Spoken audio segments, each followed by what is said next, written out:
महाराष्ट्र राज्याचे लाडके उपमुख्यमंत्री अजितदादा पवारांचं दुःखद निधन झालं। काय भावना आहेत भाऊ आपल्या, सांगणार जनतेला? कालचा दिवस हा फक्त आमच्यासाठी नाही, महाराष्ट्रासाठी, देशासाठी एक काळा दिवस असं म्हणावं लागेल।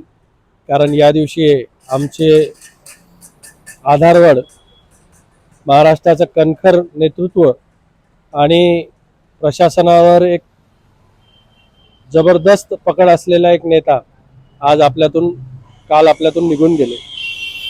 त्यांच्या जाण्याने सर्वच महाराष्ट्रावर दुःखाचा डोंगर कोसळलेला आहे।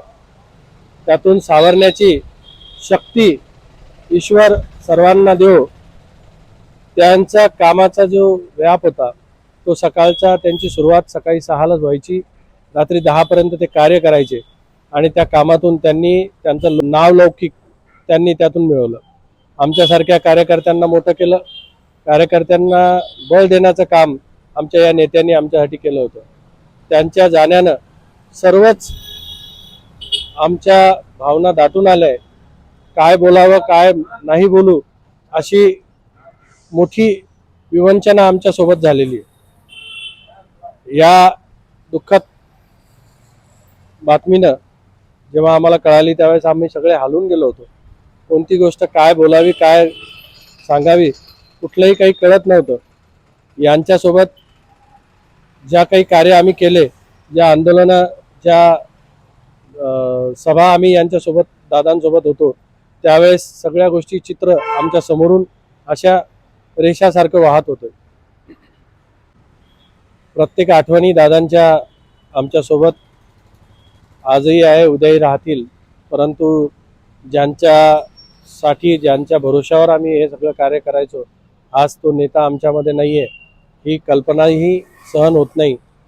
एवढंच यावेळेस सांगा वाटतं की दादा तुम्ही परत या आणि दादांच्या या जाण्याने सर्वांवर दुःखाचा डोंगर जो कोसळलाय त्यातून सावरण्याची ईश्वर त्यांना शक्ती देव, हीच दादांना अंतिम श्रद्धांजली भावपूर्ण देतो आणि थांबतो। काही एखादी सुखद आठवण आहे का? दादांसोबत बऱ्याच आठवणी आहे। हल्लाबोल आंदोलन असेल, संघर्ष यात्रा असेल, यामध्ये दादांसोबत सावलीसारखा मी त्यांच्यासोबत होतो। राष्ट्रवादीचं जे मासिक होतं त्यामध्ये पण आमच्या दोघांचा फोटो त्या संघर्ष यात्रेतला आलेला होता। 2 महिने अगोदरच दादा चिखलीला जेव्हा आले त्यावेळेस दादांनी हातात हात घेऊन आम्हाला काही आदेश दिले की मोठ्या संख्येनं आपल्याला आपले नगरसेवक, नगराध्यक्ष निवडून आणायचे। दादांनाही आम्ही वचन दिलं की दादा आम्ही आमची पूर्ण शक्ती लावू। या सगळ्या गोष्टी दादांसोबत आम्हाला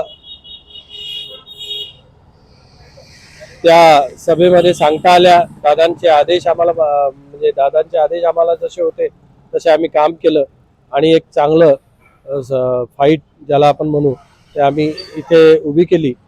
आताही याच्या पुढे दादांचे जे अधुरे स्वप्न आहे ते पूर्ण करण्यासाठी शर्तीचे प्रयत्न आम्ही करू। अमर रहे, अमर रहे अजित दादा, अमर रहे, अमर रहे, अमर रहे अजित दादा, अमर रहे, एकच वादा, अजित दादा, एकच वादा, अजित दादा।